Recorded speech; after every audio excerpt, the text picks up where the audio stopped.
Today on the Trent Out Loud Podcast. Stop talking about the support you made of her last year. Thanks for the support. But if you're not going to support her now, don't say anything. And when you do get dragged, understand why you're getting dragged. What up? It's your boy Trent Out Loud, and I'm back with another episode. All right, it's Friday. I'm down to get this weekend started. But of course, you know, I got one more episode to do before the weekend is out. So I'm going to try to make this a quick one. I'm going to keep it light for you guys so we can get you guys to the weekend. All right, I got two lead stories for you.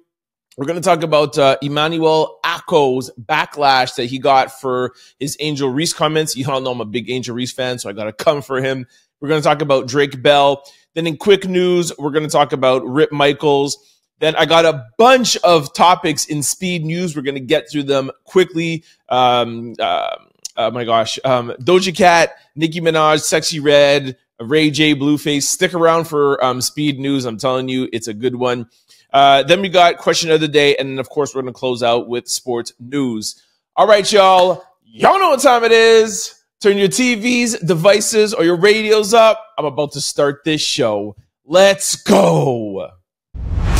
Emmanuel Acho responds after he faces backlash from his comments about Angel Reese's emotional post-game interview. All right, let's just get right to the clip. I'm really upset about this, but let's get right to the clip, and then I'll tell you the story. Take a listen. I'm about to give a gender-neutral, racially indifferent take. Angel Reese, you can't be the big bad wolf, but then kind of cry like Courage the Cowardly Dog. Post-game, when you take an L, you just got to take it on the chin. Angel Reese was not crying over the loss of the game, Emmanuel. Like, this is such a horrible take. Angel Reese was on the podium, and somebody was talking to her just about her life, how her life has changed over the past year. And she broke down and got emotional because of the death threats that she's got, all the hate mail, just all the triggering stuff that happens online, being over-sexualized. And that's what she got emotional about. Angel Reese said nothing about the game. Oh, well, she said something about the game, but she wasn't crying over the game. If she was crying over her ankle injury, like I think that she should have done, like, wow, I wish I didn't sprain my ankle in the second quarter. She didn't even mention anything about getting injured. She was not speaking about the game. She was not crying about the game. Yes, I understand there was probably some emotions about the game. Like I left a comment under this saying like, yes, she was emotional about the game. But while she was crying, and this is what Emmanuel is referring to, while she was crying, she wasn't crying saying, I can't believe we lost the game. I can't believe we didn't get to the Final Four, or blaming it on somebody else or my teammates. No, she wasn't emotional talking about the game. She had emotions from losing the game, which every athlete has. But then she got emotional and started crying of the fact that she has death threats and all the hate that she gets for being the quote unquote villain in the league. And that's what she was emotional about that. So Emmanuel, this is a horrible take, and I'm happy all the backlash you're getting from it. I'll read you guys a little bit of the story to give you guys a little bit more context. Former football player and current sports analyst Emmanuel Acho has been facing backlash on social media after he shared his opinion of Angel Reese's emotional post-game interview after LSU's loss to Iowa.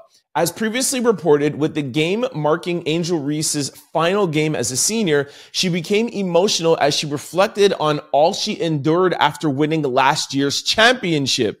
She spoke about being threatened, sexualized, and more, but remained strong through it all. Emmanuel gave what he called a gender-neutral and racially indifferent take on Angel Reese's interview and said, you cannot be the big bad wolf, but then kind of cry like Courage the Cowardly Dog. If you want to act grown, which she has, if you want to get paid like you're grown, which you are, if you want to talk to grown folks like you're grown, which you did post-game when you told a coach from an opposing team, watch your mouth. If you want to tell people to get their money up, then post-game, when you take an L, you just got to take the L on the chin. Some folks are not feeling Emmanuel's comment towards Angel and has spoken out via social media. Emmanuel followed up by sharing a previous tweet that he made in support of Angel Reese and said that he always speaks out on racial and gender bias, and the job requires him to be an analyst, not a fan. This is so ridiculous. Like, don't say, oh, I supported her last year, but then it's okay not to support her this year. And then you go try to blame it on the fact that you're being an analyst. Be an analyst and talk about the game. We have no problem with that. But when you're talking about someone's emotions and going after somebody for being emotional about the trauma, these were the first three things, about being threatened, sexualized, and more. Sorry, two things. How can you not expect somebody to get emotional about that? Like I said in the beginning, if she was crying over the game, if she was making an excuse about the game, Emmanuel would have I would have no problems with anything that Emmanuel said. I would have no problems at all.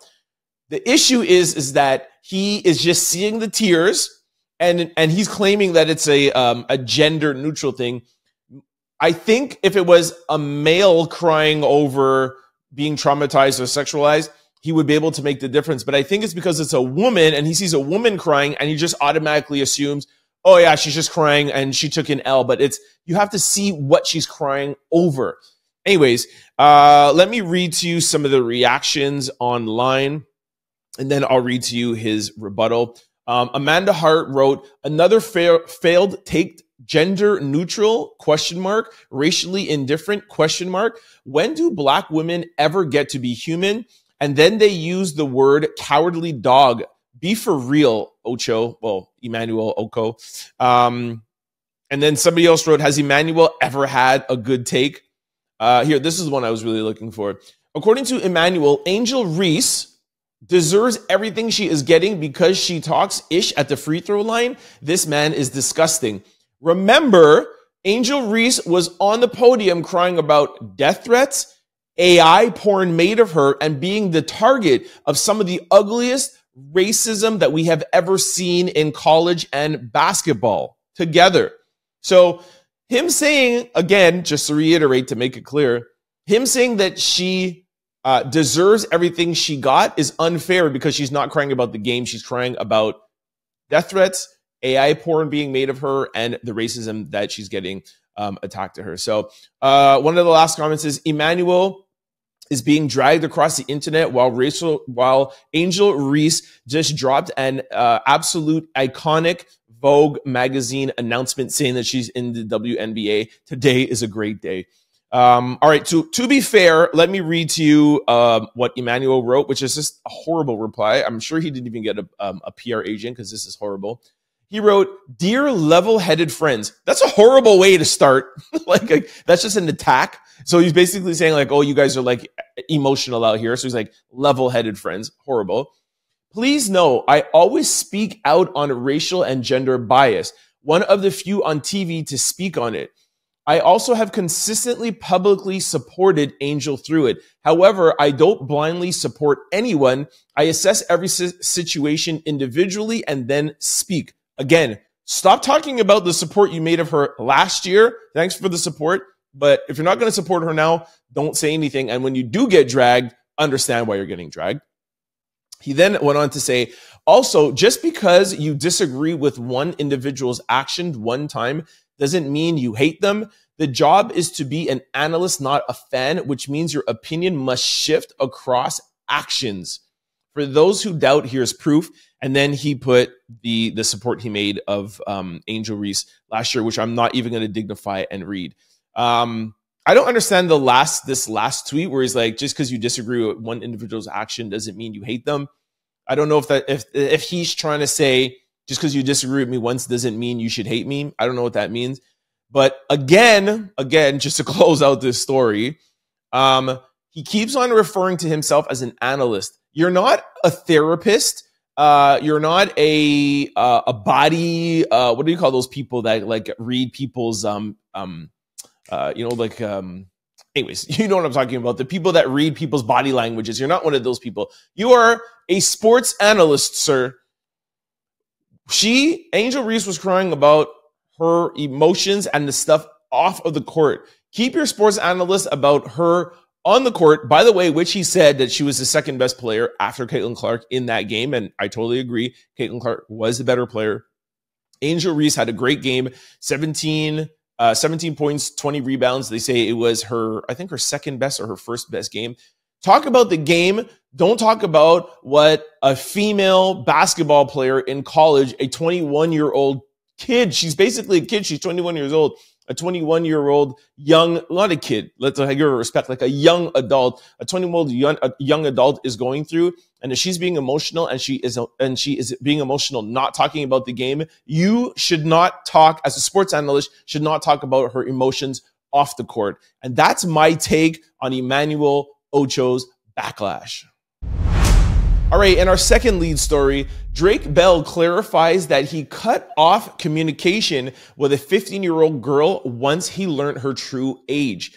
All right, before I give you context, let me just jump into the story because I'm sure the story will give you all the context you need. The Drake and Josh star is now setting the record straight regarding the child endangerment claims from September 2021. On Tuesday's podcast episode, Not Skinny But Not Fat, the former child star Drake explained that he had communications with somebody online that he shouldn't have, something he says he came to realize a little too late. Drake claims he completely cut off communication with the person he was DMing after realizing they were underage. The person that allegedly began attempting to blow him up, apparently furious that he had abandoned the ship. Then, according to Bell, this individual made up allegations against him. In a TMZ article from 2021, the woman said Bell had done irreparable harm by issuing a victim impact statement via Zoom and detailed what exactly everything was all about. She claims they began exchanging messages online in 2017 when, at the time, she was 15 years old, which she says eventually turned sexual and included photos. She said all of this happened over IG and Snap. She then went on to allege that she attended a concert with him, and then she went backstage with him alone, where she claims she performed some sexual activities on him. This is accusations, by the way.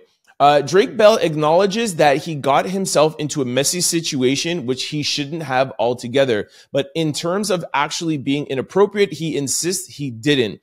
Unlike his dialogue coach, Mr. Brian Beck.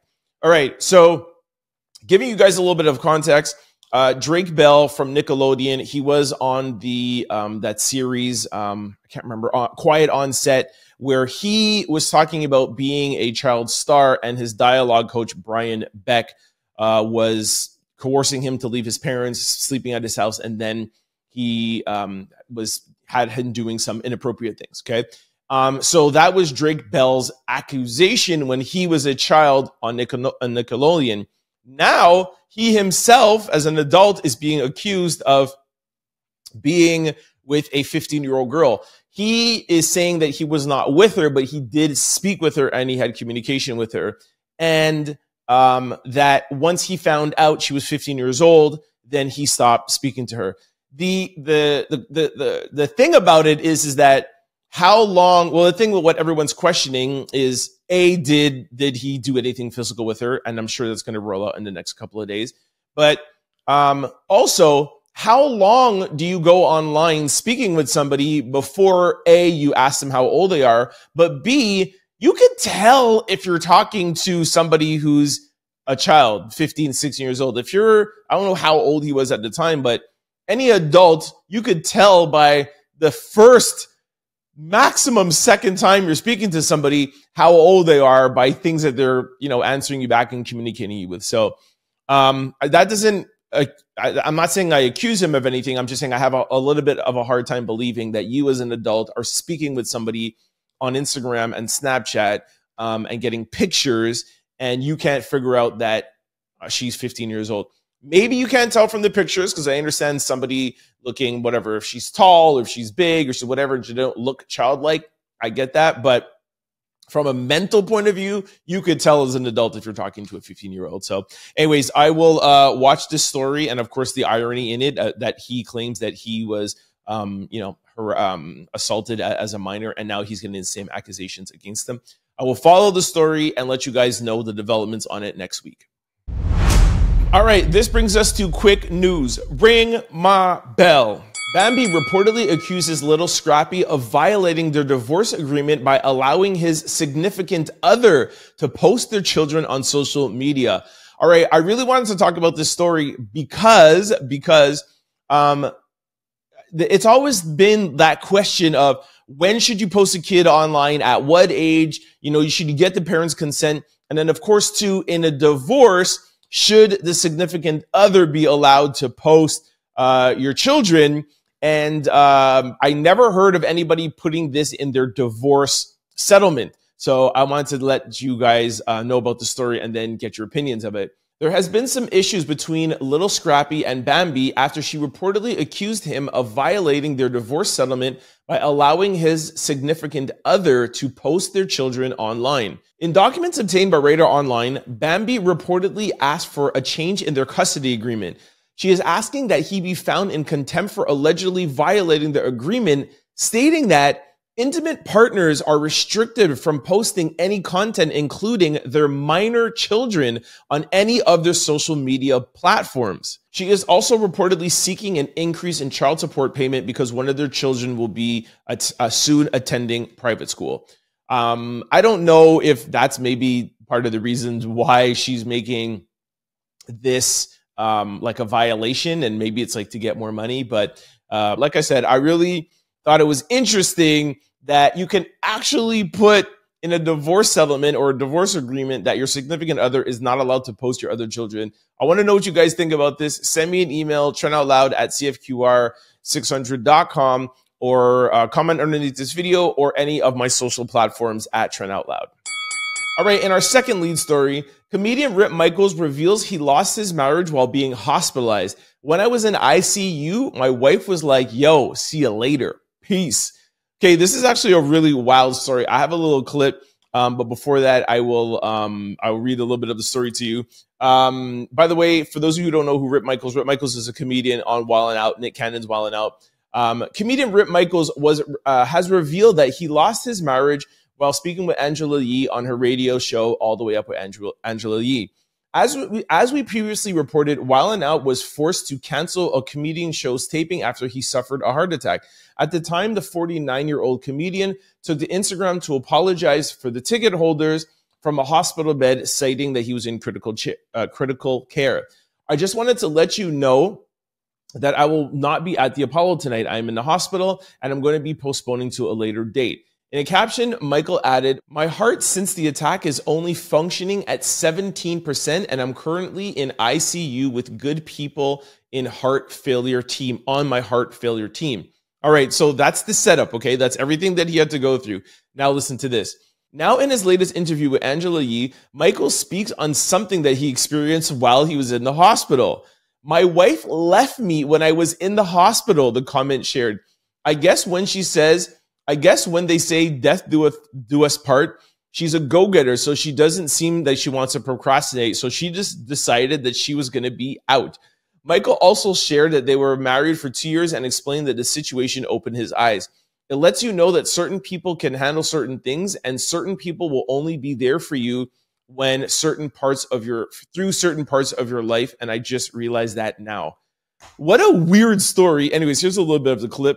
My wife left me when I was in the hospital too. That's cold-blooded. I guess when it said I was in ICU, she was like, "I'll see you later." So she was out of there. I don't like that. Something just seems weird with this story. They've only been married for 2 years, and then she divorces him sick in a hospital bed. Like, I understand if you're a gold digger, but actually, now thinking about it, if you're a gold digger, you're going to want someone to pass away because you're going to get their money. Like, anyway, something just doesn't make sense about this story. But anyways, it's still a wild story. Regardless of whatever the excuse is, how could somebody divorce somebody when you're in a hospital? If I find out more about this story, I'll let you guys know. That's it for quick news. All right, this brings us to my favorite segment, Speed News. Ring my bell. Sexy Red and Nicki Minaj alert. Sexy Red and Nicki Minaj alert. Yo, Nicki Minaj just posted on Twitter, "You got your verse for FTCU. Finna drop the remix, Sexy Red. I left Pound Town to go to FTCU. A remix for a remix." All right, this is up for speculation, but I mean, it's pretty much direct. Like, I think Nicki Minaj and Sexy Red are going to jump on each other's remix, and I'm excited about it. All right, in our second speed story, Doja Cat reveals her big 3 rappers in the music industry, Pitbull, Chingy, and Baby Bash. This is crazy. So this happened, like she posted on Twitter and she was like, how is Pitbull not in the big three? And then somebody answered her. She goes, well, Doja, who would you consider in your big three if you're surprised Pitbull's not in there? And then she wrote back, Pitbull, Chingy, and Baby Bash. I don't even know who Baby Bash is. And let me actually just Google it quickly because I'm sure this is just trolling. Baby Bash. What? Okay, I don't know. This guy is 48 years old, and I don't know. I've never heard of him. But yeah, shout out to Baby Bash. You're definitely probably not top three. But yeah, this is just Doja Cat trolling. All right, in our third speed story, Ray J takes Suki shopping at Chanel and shuts the store down. Okay, I love this story. Ray J is on like a promo run lately. He was just on the Breakfast Club, and you see him kind of like popping up on all the blogs. Ray J is starting a new network called, hold on, let me get the name. Tronics Records. Tronic Network. This is him trying to go after the Zeus Network. And it's hilarious. It's Ray J doing reality TV at the most ghettoest, most ghettoest way he can possible. In one of his clips, he had somebody like shooting at somebody. Every 2 seconds, somebody is fighting. For those of you who like the Love and Hip Hop and all the Real Housewives and the Baddies and the Zeus Network, Natalie Nunn. Shout out to Natalie Nunn, by the way. I saw her in Barbados 2 weeks ago for Baddies Caribbean.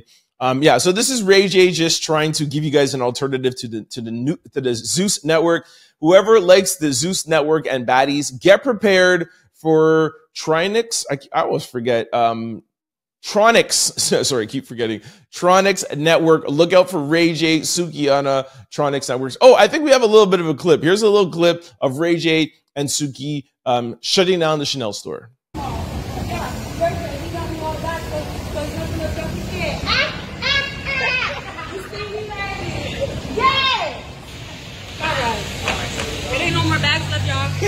We got everything. All right, in our fourth speed story, you guessed it, we're talking about Ray J again and Tronics Network. I remember the name this time. Tronics Network. Guess who's back? Guess who has a show on Tronics Network? Blueface. Everyone's favorite, Blueface. Yeah, so there's also a little clip, which, oh my gosh, let me play a little clip of Blueface's show. Again, complete trash reality TV. Not my type of TV. I don't even like normal reality TV, but like these baddies and all that stuff, like I really don't like it. But hey, I do like Blueface, and I'm always going to support Ray J. That's my homie. So yeah, here's a clip of Blueface's show. Sorry, I'll give you the name. House of Blueface. Take a listen. Blueface, baby. All right, man. I'm partnered with Tronics Network. We got the fastest, the fattest, the baddest, all type of flavors, chocolate, vanilla, Neapolitan. There's a possibility that you ungrateful to get another chance at Blue Girls Club. That's motherfucking go! Don't blame it on me, baby. Blame Ray. Blame it on Ray. All right, in our fifth speed story, Ruby Rose celebrates with a twerk after revealing she got a new car. Cybertruck for my fat booty. All right, Ruby Rose, here, I have a video. I'll play it up on my YouTube for those of you who are on CFQR or podcast. Check me out on YouTube to see this video or any videos that I play along during the podcast. Yeah, Ruby Rose is up on her new Cybertruck twerking, and it's worth seeing. All right, in our sixth speed story, 50 Cent says he won't be an ambassador for Cîroc. I haven't seen anybody drink that ish lately. This is 50 Cent trolling again. I think he probably leaked his own story. This is just a dig at Diddy because we all know that Diddy was the ambassador for Cîroc, and then Cîroc dropped him. And then I think 50 Cent kind of like leaked to say like, oh, I'm going to be the new Cîroc ambassador. So he's answering his own leak. And he said, I have my own brands. I won't be the ambassador for Cîroc. I haven't seen anybody drink that ish lately. Again, 50 Cent, marketing genius, continuously always going after Diddy and using this as an opportunity to put down, make fun and, just bash Cîroc like, hey, nobody's drinking that. By the way, I got my own stuff. Branson Cognac. And he has something else. I think he has a champagne. So anyway, shout out to 50. You know, 50 Cent is like one of my favorite celebrities out here. 50 will give you content, man. For content creator, 50 Cent is a dream. So shout out to 50. All right, in our 7th speed story, okay, for those of you who are not seeing this, please go to my YouTube so that you could see this. There was a man, or we don't know who it is. There's some person that was caught on footage stealing a package in front of somebody's house, disguised in a garbage bag. You guys have to see the video. It's like going super viral all over the internet. And you see this garbage bag that I'll admit legit looks like a Tide garbage bag, but then it like gets up and walks to the front curb, like lifts up the garbage bag, takes the box and then walks away. I don't know if this is a kid in there or whatever, or like what grown man would ever think about doing this, but it's hilarious. There's no more of the story to it other than it's just hilarious. Go to my YouTube page at Trent Out Loud to check out the video. This is great. And by the way, stop stealing people's packages, man. At least I live in a good neighborhood and that doesn't really happen around here. It's a little segregated where I live. However, I keep on hearing and seeing online about people stealing packages, man. Yo, stop stealing people's packages online. This is crazy to me, man. Like, geez. All right, in our 8th speed story, Rod Wave is seen in jail taking pictures with the correctional officers. I wanted to take this as like to just follow up from yesterday. Like, Rod Wave is in jail. Then his lawyer said that he was out of jail, but I guess this is now proof that he's still in jail. Doesn't look like he's doing any hard time. For those who's not seeing the picture, he's literally there with like his hand with a peace sign up. He doesn't look like he's in any like jail uniform or handcuff or whatever. He looks like if he is in jail that he's enjoying it. I also was watching a video right before doing this podcast where Academics was playing a video about a shooting between Rod Wave and his crew, but then Academics was like, I don't believe the video is real.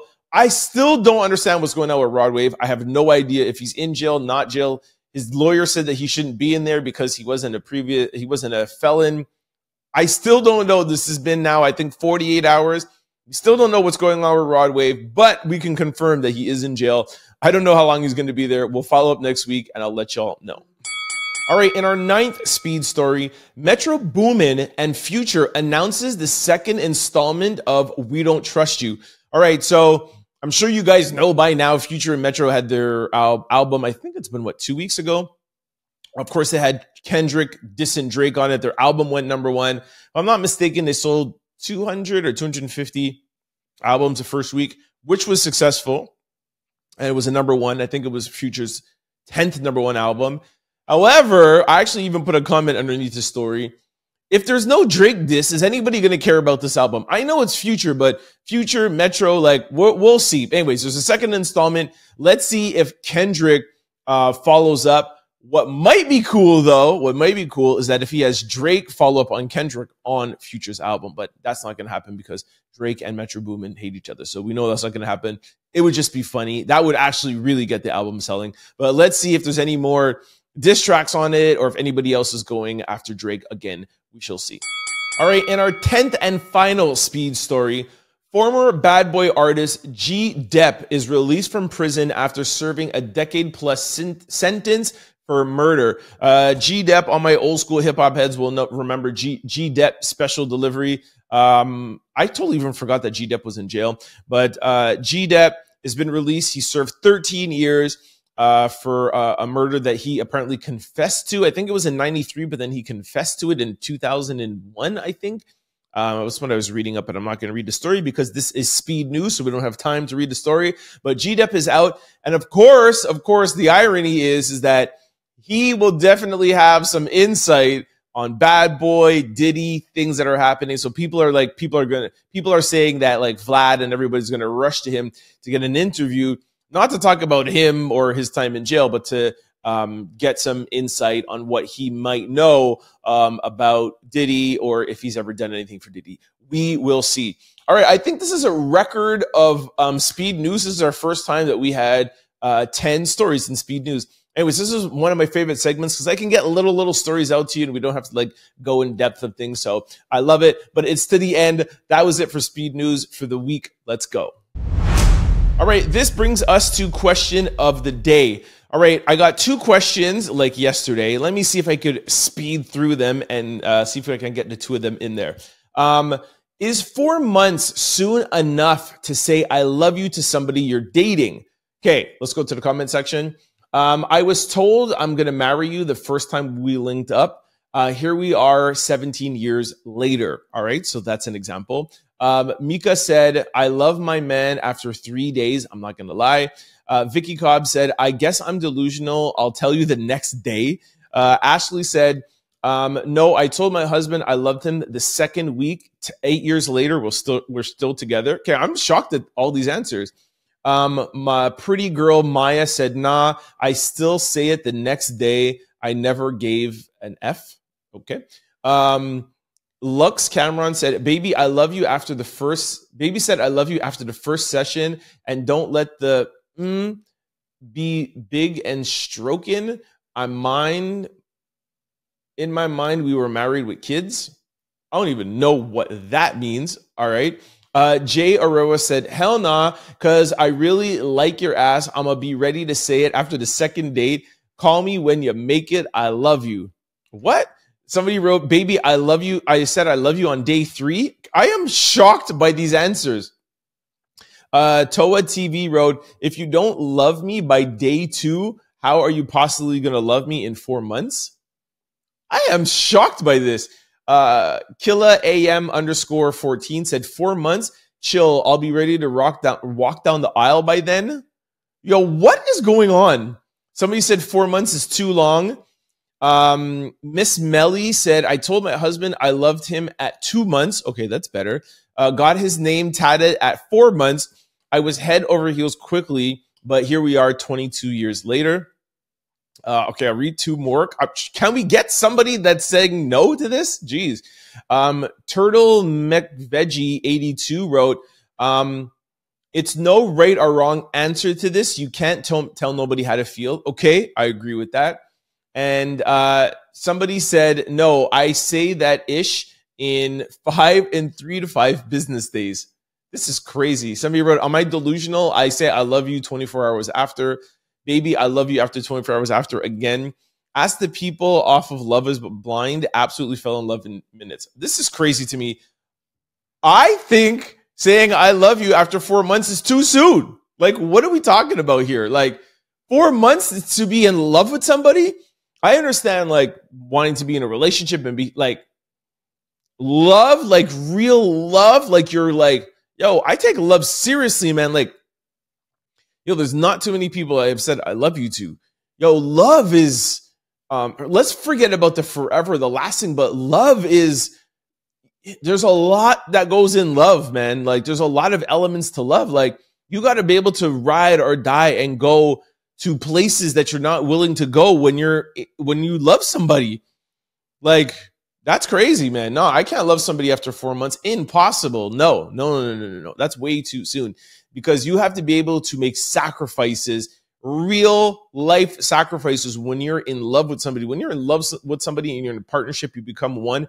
How could me, after all these years of being with me, be in love with you and interchange our lives together and make sacrifices together that I have to now make sacrifices in my own life after 4 months?